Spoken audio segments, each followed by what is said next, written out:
saudara-saudari yang diberkati Tuhan dimanapun berada, bertemu kembali dalam program Ragi Renungan Pagi Jemaat GKI Banjarbaru. Hari ini Rabu 13 Januari 2021 bersama saya Pendeta Lisa Ariyanti. Kita akan membaca dan merenungkan bagian firman Tuhan dari Injil Yohanes pasal yang pertama ayat 29 sampai 34. Saudara-saudari dapat membacanya dengan lengkap secara pribadi, dan saat ini saya akan membacakan satu ayat utama, yaitu ayatnya yang ke-29. Di bawah perikop Yohanes menunjuk kepada Yesus. Dan saya memberikan tema untuk renungan hari ini, yaitu sudahkah yang terbaik kau berikan? Sebelum kita membaca dan merenungkan firman Tuhan ini, kita berdoa. Bapa Surgawi, Bapa kami dalam nama Tuhan Yesus, terima kasih atas kebaikan-Mu di sepanjang hidup kami. Terima kasih atas hari ini, atas kesempatan Tuhan karuniakan bagi kami.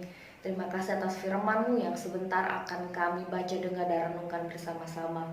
Biarlah kuasa Roh Kudus menolong kami, agar kami dapat mendengar, mengerti, dan melakukan firman-Mu dengan setia. Di dalam nama Tuhan Yesus kami berdoa.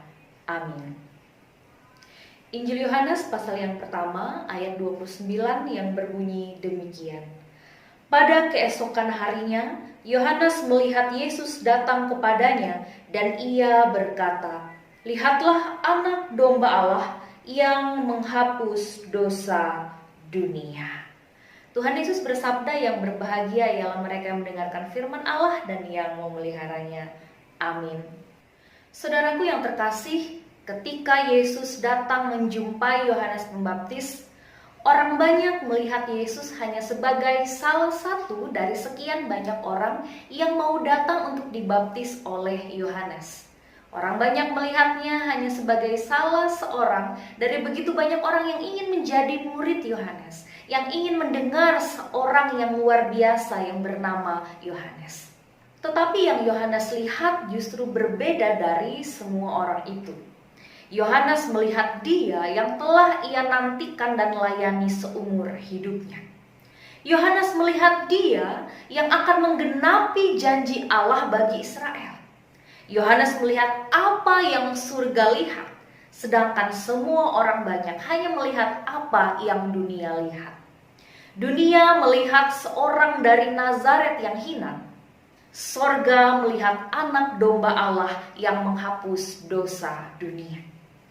Itulah sebabnya saat Yohanes melihat Yesus, ia berseru, "Lihatlah anak domba Allah yang menghapus dosa dunia." Mengapa Yohanes menyebut Yesus dengan sebutan anak domba Allah?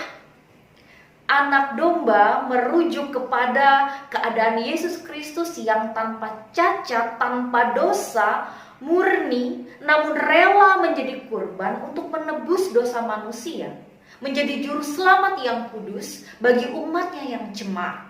Tetapi sang anak domba Allah bukanlah kurban yang dipaksa untuk dikurbankan. Ia dengan sukacita menjadi kurban demi cintanya kepada dunia dan manusia.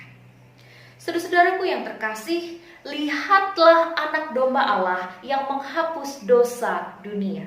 Inilah seruan keselamatan yang begitu agung yang telah diserukan oleh Yohanes Pembaptis dahulu kala dan kini bergema kembali di telinga kita. Lihatlah kepada Dia dalam kemurniannya, kekudusannya, keagungannya, keadaan yang tanpa cacat, tetapi rela menjadi korban, menebus dosa saudara dan saya demi menyelamatkan kita. Dialah satu-satunya juru selamat, sebab tidak ada yang seperti Dia. Dia telah melakukan yang terbaik bagi kita, yaitu memberikan nyawanya. Pertanyaan saudara, apa yang sudah kita berikan bagi Dia? Apakah iman yang setengah-setengah? Apakah kesetiaan yang mudah sirna? Pelayanan yang terpaksa? Persekutuan yang dingin? Persembahan yang tidak tulus? Kasih yang suam-suam kuku? Dan kehidupan yang asal-asalan? Saudara-saudara, ingatlah bahwa Tuhan Yesus Kristus telah memberikan yang terbaik, maka berilah juga yang terbaik bagi Dia. Lakukanlah yang terbaik dari apa yang bisa kita lakukan. Bukan agar supaya kita dilihat oleh orang lain memandang kita sebagai seorang yang hebat, bukan. Tetapi agar dialah yang dimuliakan oleh semua orang. Agar semua orang memandang kepada Yesus Kristus Juru Selamat kita. Sehingga namanya dipermuliakan melalui kehidupan kita. Jadi, sudahkah yang terbaik kita berikan? Amin untuk firman Tuhan. Kita berdoa. Terima kasih Bapa atas firman-Mu yang mengingatkan kami betapa Engkau telah memberikan yang terbaik bagi kami. Maka biarlah Tuhan, kami pun dapat memberikan yang terbaik bagi Tuhan, mempersembahkan seluruh hidup kami, dan mempergunakan setiap karunia dan talenta yang Tuhan telah berikan untuk memberkati banyak orang dan menjadi kemuliaan nama-Mu. Terima kasih Bapa, di dalam nama anak-Mu Tuhan Yesus Kristus kami berdoa. Amin.